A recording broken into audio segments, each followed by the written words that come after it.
Okay. Ladies and gentlemen of the press, this one is not about the ODM. This is about the doctor strike.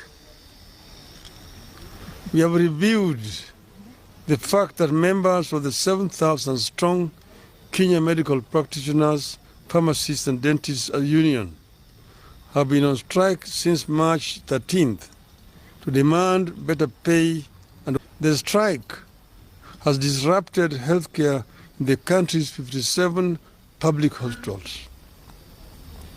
We are of the view that the situation is moving from bad to worse, and soon we will have a full-blown crisis in which all health workers will down their tools.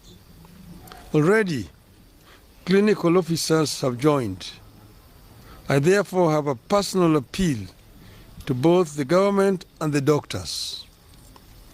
After very wide consultations, I am convinced that the doctors and all other health workers currently on strike will be able to craft a return-to-work formula and resume duty if the government were to meet their demands halfway while negotiations continue. We therefore appeal to the government to address itself to the following three broad areas as a way of progress towards ending this strike. 1. Pay for medical interns. For the last 7 years, interns have been earning 206,000 shillings per month. These are actually the doctors running level 4 and many other public hospitals. There is no way an employer can reduce the salaries of employees midstream. That distorts everything in the life of the employee.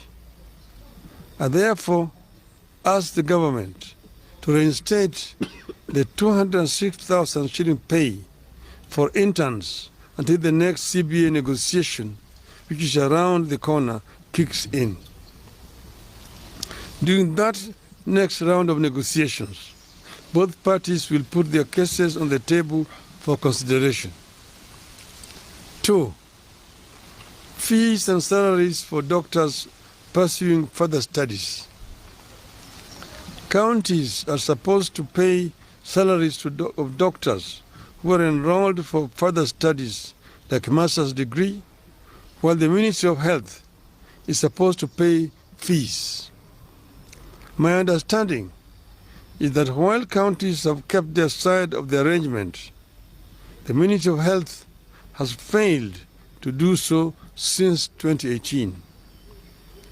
As a result, a number of doctors cannot complete their studies and graduate because of fees owed. And as they retake courses, counties have stopped their salaries because those doctors have overstayed in the college. I urge the Ministry of Health to immediately engage the doctors and their learning institutions with a view to clearing the fee balances and enable the doctors to complete their studies. The ministry must also engage counties to resolve the issue of pay for doctors who have overstayed in the college through mistakes not of their own making. The ministry should also work out a plan for paying stipends to doctors who forego county salaries and ministry fees and privately fund their higher education while offering services in public hospitals. Such hustles should be supported. 3. Address the problem of doctors on contract.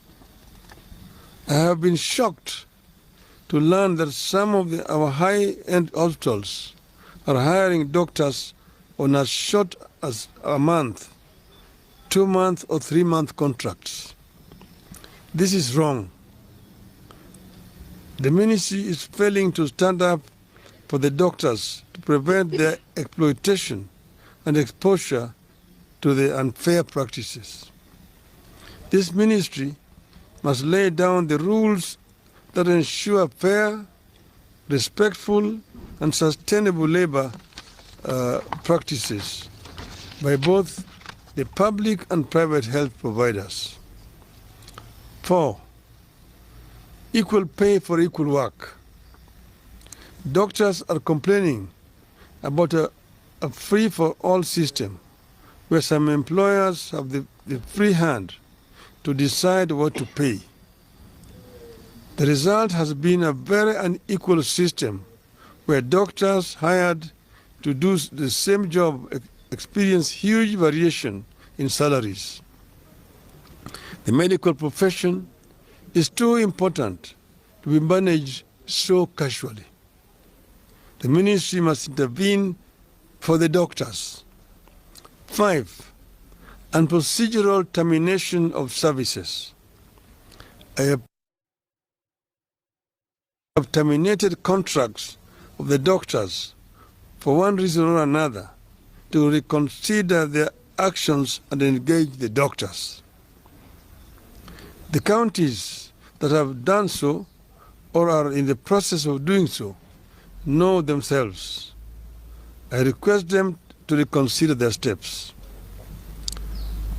I believe that the above actions, if taken in consultation with the union, will see us avert the crisis that's building up in the health sector and pave ways for less antagonistic engagement. This is a crisis that has serious ramifications. We want this crisis to be resolved. We have not spoken before, but we want the government to take notice that we cannot remain silent for a longer time when this is persisting. We ask them to act now. And if they don't, of course they know that the consequences will be very grave indeed. Thank you very much. Thank you.